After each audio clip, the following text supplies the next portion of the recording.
Kalau orang sudah kaya literasi, rajin membaca dan seterusnya, 10 kali berpikir baru dia percaya sebuah berita.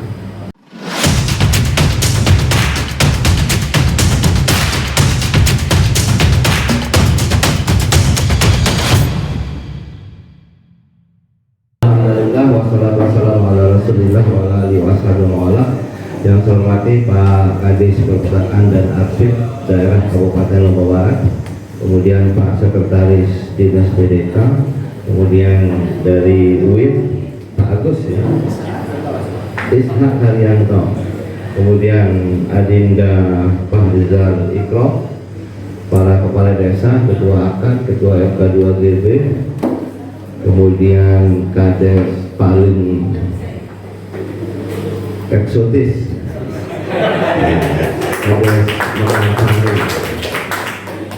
kepala sekolah, kemudian para komunitas guru penggerak, Bapak Ibu sekalian, adik-adik hadirin yang saya banggakan. Pertama, saya bangga sekali hari ini, bukan hari ini sebenarnya ya, dari sejak beberapa bulan lalu. Jadi di akhir tahun 2021 saya mendapatkan WA dari seorang penulis juga mantan wartawan. Ada buku juga judulnya itu Khazanah Tradisi Songket NTB.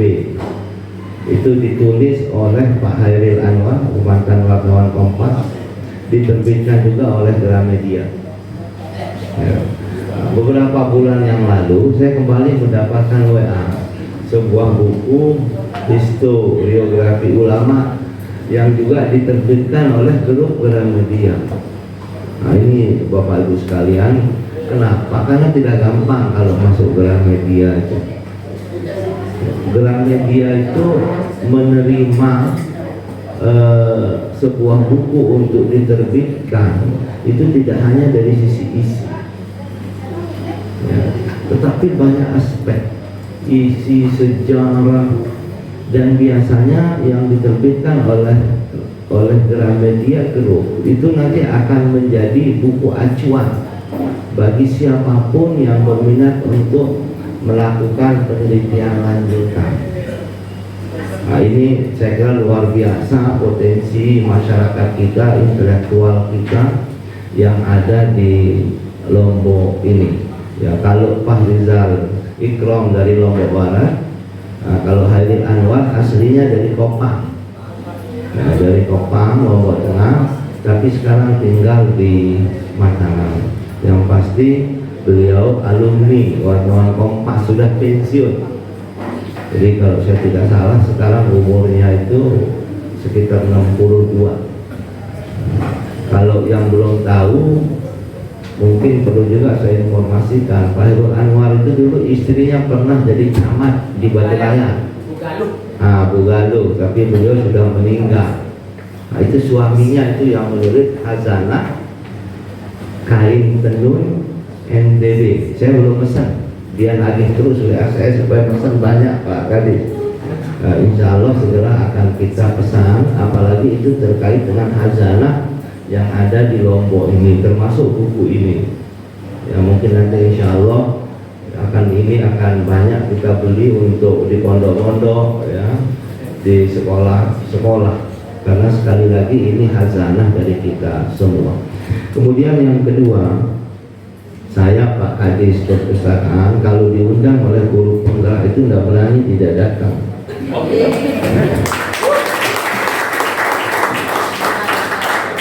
Ini keempat kalau nggak salah saya ketemu, padahal guru penggerak itu kan belum setahun. Ini kalau tidak salah saya yang keempat bertemu dengan teman-teman guru penggerak. Dan mohon doa Bapak Ibu sekalian, sekarang kita juga lagi berjuang. Nanti untuk guru penggerak ini ada balai besarnya di daerah.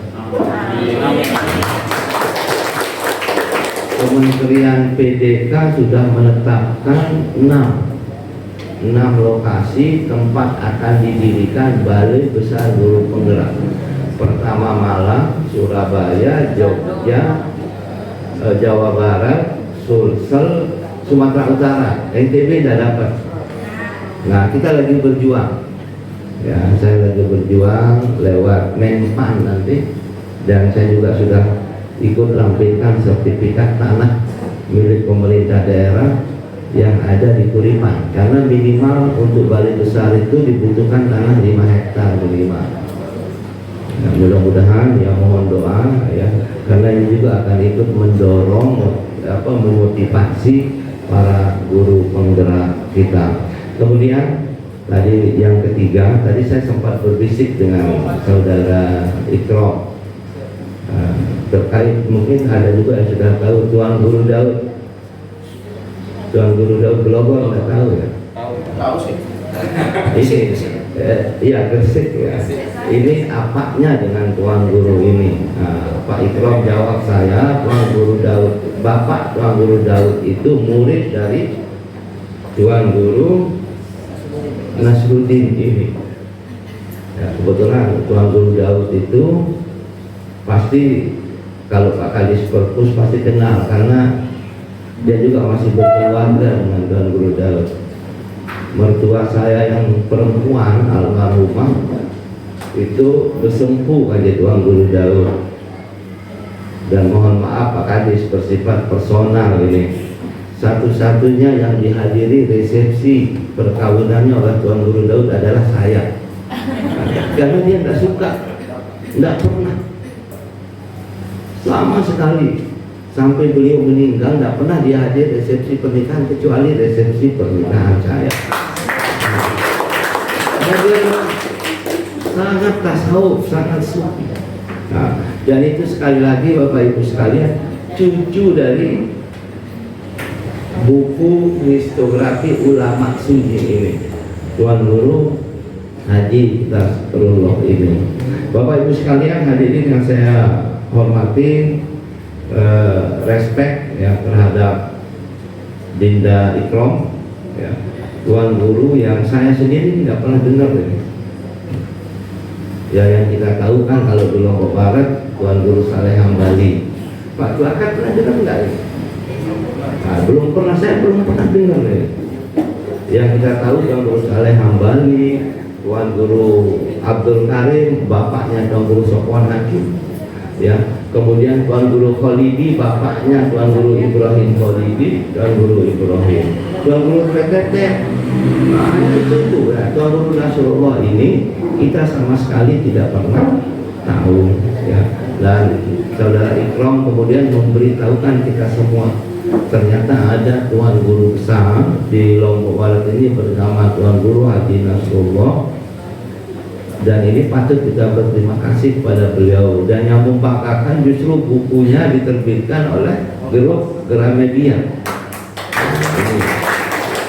Ini luar biasa sekali. Berikutnya Bapak Ibu sekalian, hadirin yang saya hormati, ini perpustakaan dan arsip daerah.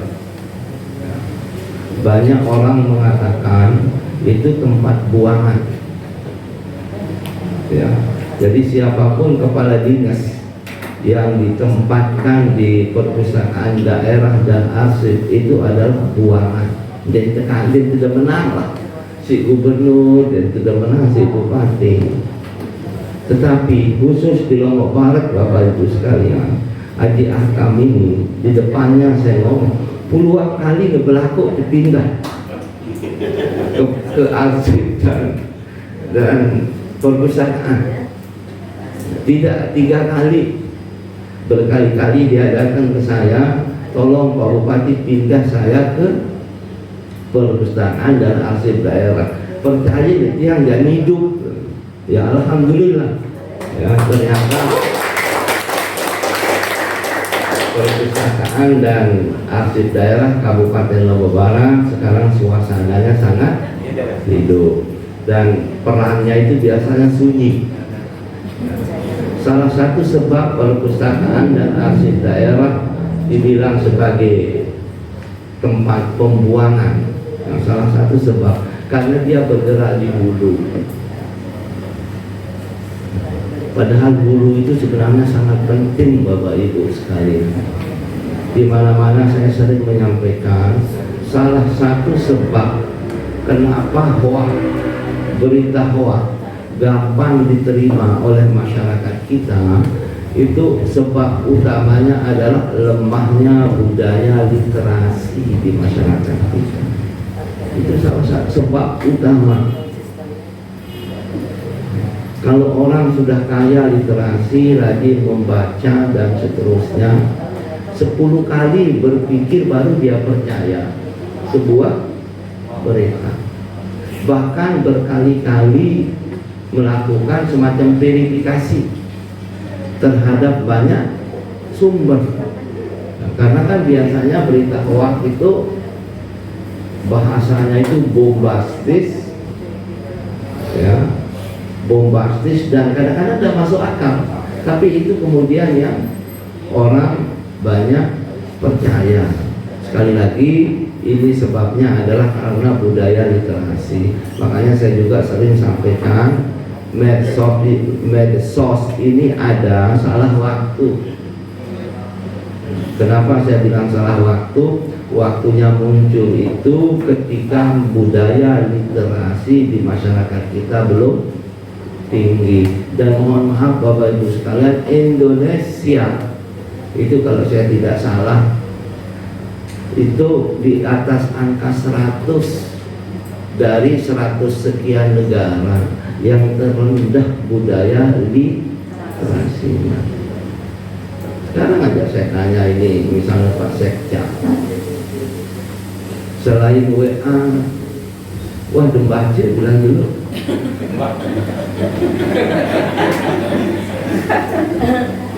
Kalau guru penggerak insya Allah lah. Ya, kalau guru penggerak insya Allah rajin membaca. Dan kalau kita sudah bilang begini, apalagi kita sanjung, ya sanjungan ini insya Allah akan dipertanggungjawabkan dengan rajin membaca. Tidak ada tokoh Bapak Ibu sekalian di Indonesia bahkan di dunia, tokoh besar yang tidak rajin membaca. Sebut siapa? Konteks kita di Indonesia, Agus Salim misalnya, Hamka dan seterusnya, hampir tidak pernah sekolah formal, tapi karena rajin membaca. Dan dari orang rajin membaca itulah kemudian pasti dia itu pintar membuat ilustrasi. Semakin rajin orang membaca, pasti semakin pintar membuat ilustrasi. Nah, kalau orang pintar membuat ilustrasi, ya, sesensitif apapun masalah, nah, kalau disampaikan dengan cara membuat ilustrasi, insya Allah orang tidak akan tersinggung. Sama dengan ini misalnya, mohon maaf, ini saya mohon maaf, yang kemarin yang ribut masalah azan, nah, dengan gawawan anjing, mohon maaf sekali lagi, pasti yang buat ilustrasi itu nggak rajin baca itu.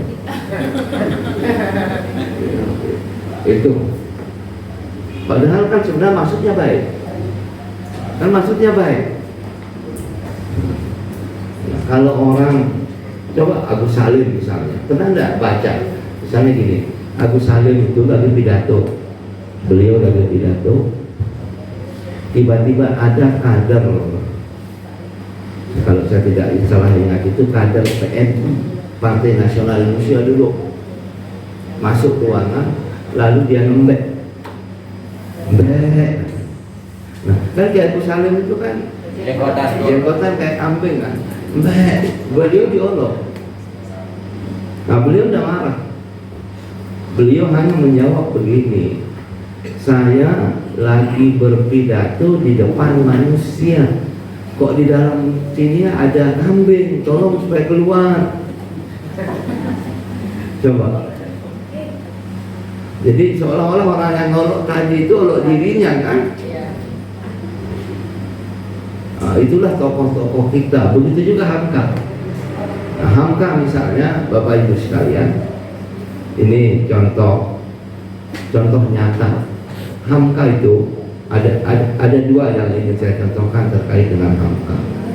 Ada orang datang ke Hamka, Ada orang datang ke beliau, orang ini baru pulang dari Saudi Arabia. Nah, orang ini mengatakan ke Hamka, ya Hamka, saya baru pulang dari Mekah, tetapi di Mekah saya menemukan WTS. Apa itu Mekah itu katanya tempat suci, tapi kok saya menemukan WTS? Apa jawab Hamka? Saya baru pulang dari New York, satu pun tidak saya temukan WTS di New York. Nah, orang ini kan terkejut. Orang ini tidak percaya saya katanya. Lalu sederhana Hamka menjawab, kemanapun kita pergi, kita akan menemukan sesuatu yang kita cari. Anda ke Mekah cari WTS, ya dapat WTS. Anda ke New York, ke Washington, kalau Anda cari ilmu, cari buku, ya Anda akan mendapatkan sesuai dengan yang kita cari. Nah, contoh yang kedua, Hamka itu dulu Bapak Ibu sekalian mengharamkan kunut di awal-awal, mengharamkan zikir. Nah, ini juga sering saya sampaikan ke jamaah salafi ini, contoh Hamka ini. Dalam perjalanannya, Hamka itu kemudian berubah pendapat. Dia menjadi mensunahkan kunut, membolehkan zikir. Ditanyalah dia, Hamka, kenapa kok Anda pelin-pelan? Dulu mengharamkan kunut, mengharamkan zikir, sekarang kok tidak? Jawabannya sederhana. Dulu saya sedikit baca buku, sekarang saya sudah banyak membaca buku. Artinya dulu saya masih sedikit membaca, sekarang saya sudah banyak membaca. Nah, jadi intinya Bapak Ibu sekalian, literasi itu adalah sangat penting. Bahkan Al-Quran, kalau ini semua tahu, Iqra bismi rabbikal ladzi khalaq, bacalah dengan nama Tuhanmu. Ini menarik, ini ayat pertama yang keluar ini. Saya sering mengatakan begini, kalau orang non-muslim, orang barat ya, rajin membaca itu tanpa bismi rabbikal ladzi, tapi dia rajin membaca, maka karena tanpa bismi rabbikal ladzi khalaq, ilmunya itu nanti boleh jadi dimanfaatkan untuk hal-hal yang negatif. Misal teori apa namanya yang mengambil gen itu, yang mengambil gen orang untuk di cloning, misalnya cloning. Dengan perkembangan ilmu cloning ini, misalnya cloning jahat dari ibu, calon ibu, dan cloning gen jahat yang dikloning dari calon ibu dan calon bapak yang diambil, kemudian itu yang dijadikan manusia. Kayak setan lah gen itu kan di dalam setiap benih air mani opung itu kan ada gen jahat, gen jahatnya itu yang diambil. Gimana jadinya dunia ini? Nah, itu kan tanpa bismi rabbikal ladzi khalaq. Tapi kalau ada bismi rabbikal ladzi khalaq, Iqra-nya, ya insya Allah perkembangan ilmu itu akan dimanfaatkan untuk hal-hal yang positif, hal-hal untuk memakmurkan dunia ini, untuk menjaga dunia ini dan seterusnya. Karena itu kita, ya, orang Islam, utamanya orang Timur ini yang taat terhadap budaya Timur, memperhatikan alam, memperhatikan kemanusiaan, harus rajin Iqra tadi, harus rajin literasi itu, dan basisnya adalah bismi rabbikal ladzi khalaq. Nah, ini saya kira yang penting, dan saya sangat berharap Pak Kadis, guru penggerak ini, Pak Sekdis, ya, menjadi pelopor dari itu semua. Ya, lebih-lebih kita di Lombok Barat ini sekarang, mohon maaf ya, dengan COVID ini angka kemiskinan stagnan, turun sedikit sekali. Ya, kemudian juga stunting, ya, angka stunting kita sekarang di Lombok Barat 21%, NTB rata-rata 27, Bapak Ibu sekalian. rata-rata angka stunting di NTB ini masih 27%. Tapi saya bukan bangga, walaupun kita di bawah rata-rata provinsi 21%, dan kita bertekad tahun ini bisa 14%. Ya. Ini mudah-mudahan menjadi tanggung jawab kita bersama, sehingga kemudian apa yang menjadi cita-cita kita bisa tercapai. Saya kira itu Pak Kadis, masalah jadi pembahas bedah buku ya insya Allah ya, tapi untuk hidupnya itu janganlah sendiri ya, 2 orang lah, misalnya dengan Kades ketua akad misalnya. Menarik ini, saya suka diginiin. Saya kalau tidak ditodongkan, tidak mungkin ini saya baca habis. Dengan cara ditodong kan pasti saya baca habis ini. Nah kalau tidak kan malu kita nanti. Ya bagus itu. Dipaksa untuk jadi mungkin ketua akad atau siapalah, ketua FK 2GB atau Pak Sekdes ya ditunjuk juga supaya baca habis juga. Saya kira itu yang bisa saya sampaikan, kurang lebih saya mohon maaf. Billahi taufiq wal hidayah. Wassalamualaikum warahmatullahi wabarakatuh.